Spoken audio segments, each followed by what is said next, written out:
Oh, whoa. I didn't see you guys there. Just casually flexing with this new mic. But in this video, I'm going to show you 4 ways in which stuttering is actually good for you, and how in the big picture, stuttering is going to benefit your life. And if this dog can sit pretty, then you can do anything you want to do.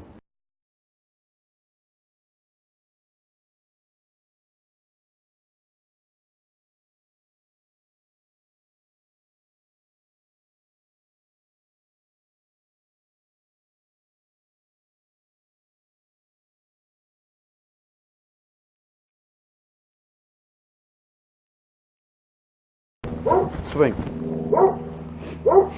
Front. Sit. Lay down. Roll over. Good boy. Sit. High five. Good boy. Good boy. Alright, maybe he can't sit pretty, but I mean, if you can do that, you guys can do it. Come on now.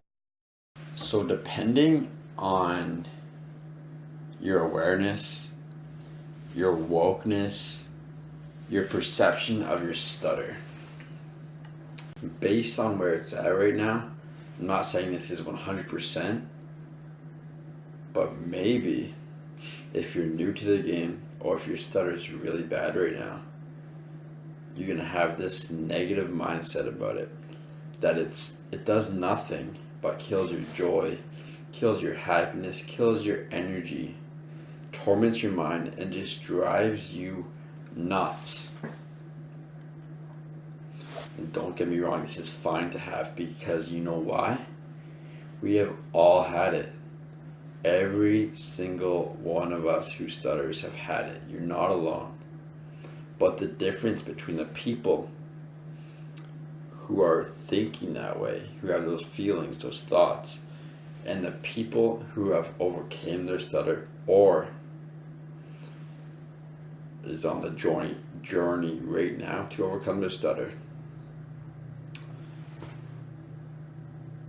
they don't think like that anymore. They're glad they had it. They see it as this positive thing. And I'm no scientist, but I see a correlation there. And if you don't want to accept that, then that's fine. But I guarantee you, 99.9, I can't guarantee that, but somewhere close to that, people who have overcame their stutter are glad that they stuttered, because of these 4 reasons that I'm about to share with you. So if you're right now seeing this stutter as a negative thing, just for the next 8 minutes, I think it'll be, maybe 6 minutes, maybe 5 minutes, just open your mind to this idea.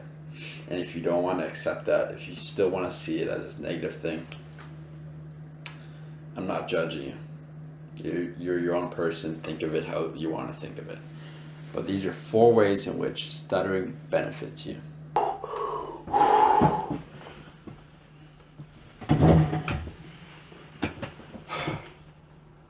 Alright. So before I start, I just want to ask you guys, from the last clip to this clip, do I look any more energetic? I just rewatched that last clip. I felt it and I knew it came through, and I was going to redo it. But then I thought to myself, I'm just going to be more energetic in this clip and ask you guys to spot the differences. And I'm not faking this. I didn't just do fucking line of cocaine. This was all natural, and this took 5 minutes for me to do, to gain this energy back, because my vibration was like low energy. It was boring to watch, so I'm sorry you guys had to watch that. But what I did was bioenergetics, and I've talked about this many of times, how to have more energy in my previous videos. So watch that stuff. It truly works, guys. So the first way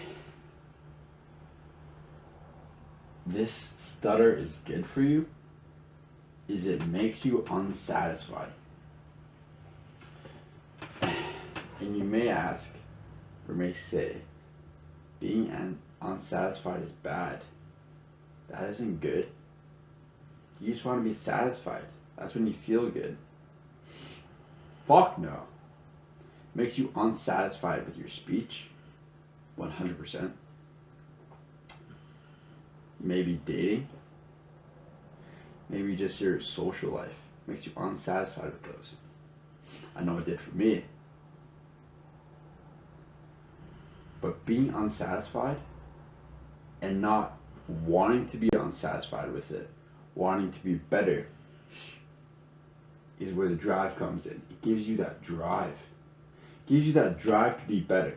So those people who were born with an average speech, an average voice, average dating, average relationships, average social life, they're okay with it.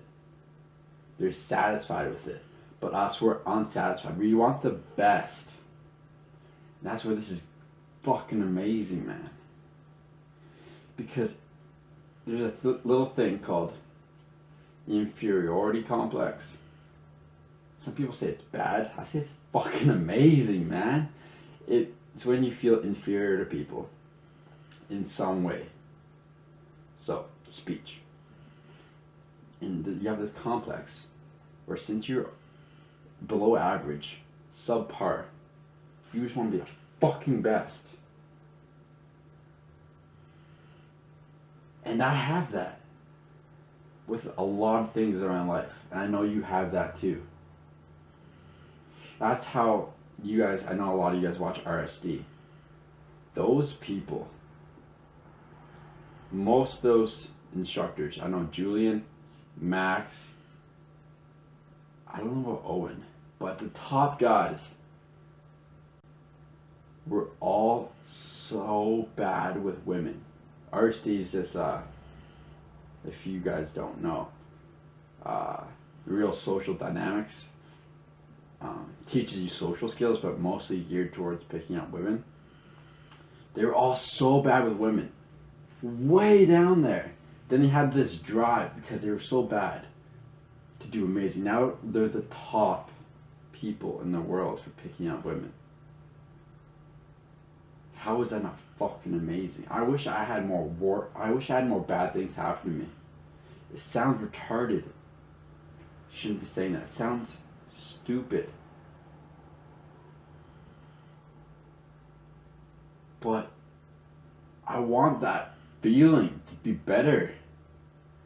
It's what pushed me to be. Now, when you guys overcome your stutter, those people that are just average, don't want anything better, you're going to be way on top of them. Because you have that drive to be there. They don't have that. They were born like that. You weren't. It's amazing. And that brings us into our second point. Let's get it.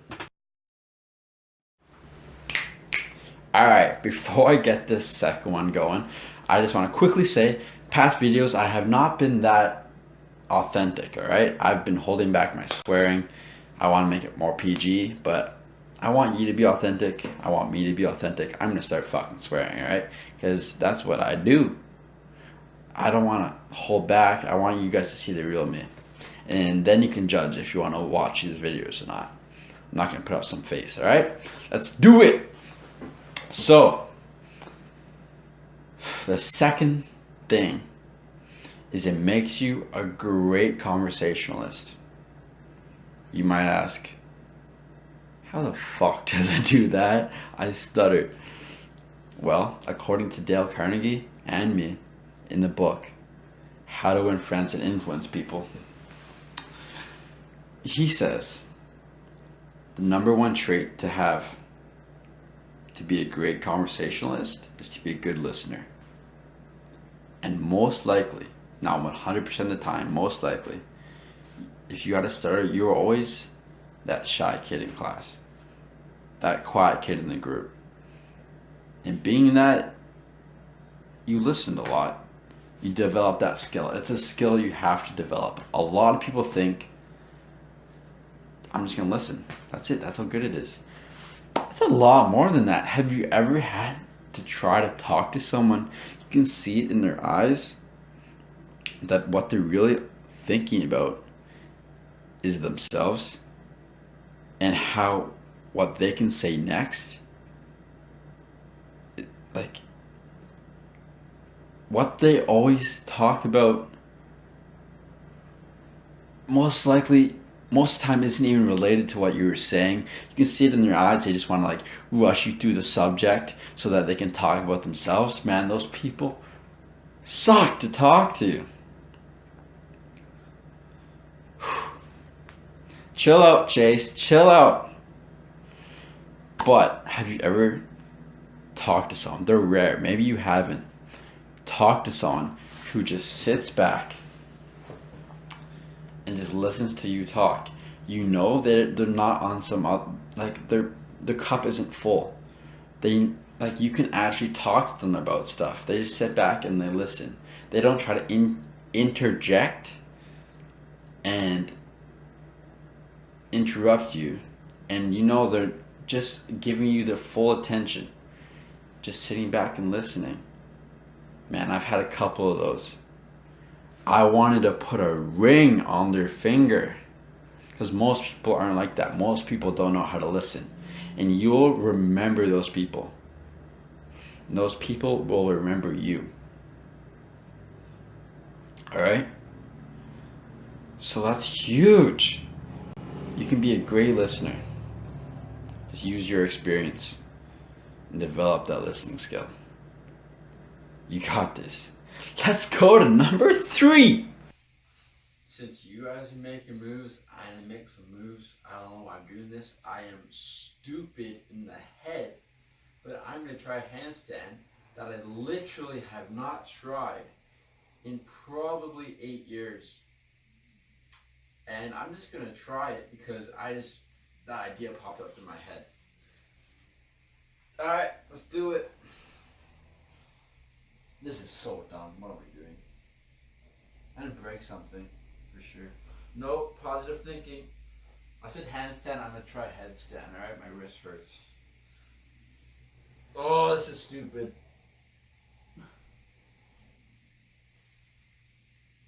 Oh. Oh shit. Oh. I'm good. I'm good. I'm good. I'm good. I'm chilling. I'm chilling. That wasn't as bad as I thought. That's pretty good. Alright, so that brings us into our third point. Number 3 is that you are so empathetic to other people. You realize everyone has their own struggles. Everyone has their own hardships. Everyone is going through something that you don't see. So when someone might seem a bit weird, a bit strange, a bit off, or not to what society thinks normal should be, you understand something's running them inside that you don't know about. And you would do the exact same thing if you were in their shoes. And they would do the exact same thing if they were in your shoes. Everything makes a bit more sense. And you can sincerely feel other people's mental pain most of the time.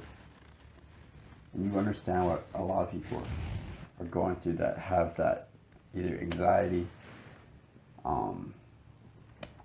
anything kind of related to stuttering. Not much related to it, but I mean, you don't know like what a twitch would be like, right? But you understand some of the mental things that they would have to go through. Like, yeah, that's about it. Just like empathetically, you feel for people, that someone without a stutter or without any kind of hardships like that would not understand.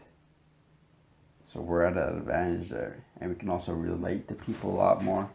Makes us more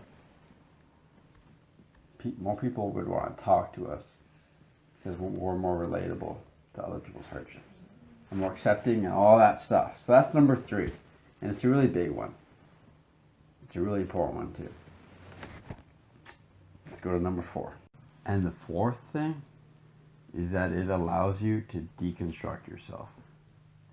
This relates to the first point in a way, but it's also separate. So you see your speech is a little different. It's a little messed up. Not exactly what you want it to be. So with that, you back off and you can actually look at your speech. Most people don't pay that much attention to your speech, right? You can actually back off, see where you're struggling with certain words, certain syllables. You completely deconstruct your speech. And that extends to other things also, whether it be with like your presentation, where you're lacking there, you can completely deconstruct it with just like with friends or like socially, with anything. You become more prone to like deconstruct things and make them like perfect, which is good. But also, if you overdo that, I find that can be bad. You become a lot in your head, and I don't like it when I'm in my head. I like it when I'm in my body.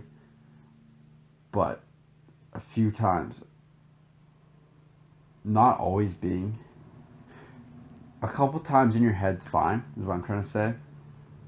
Like, this is good, but don't stay there. Don't stay deconstructing yourself. Once you see what you need to work on, move away from that. Do not stay there, or else you'll drive yourself nuts. But this is a huge advantage that we have also. So those are my 4 reasons why stuttering is good for you. And in the big picture ideas, can actually benefit you. Everyone that I've talked to that has either overcome their stutter or on the journey to are extremely grateful for their stutter because of the benefits that came from it. Those things that I just told you. Plus more.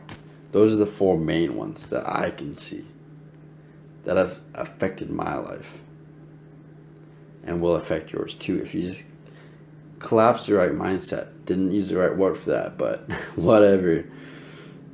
If the people who have overcame their stutter or close to it have this mindset, then why wouldn't you? It only makes sense, right? But I mean, it's you to choose. I'm just putting it out there. I love you either way. See you next video.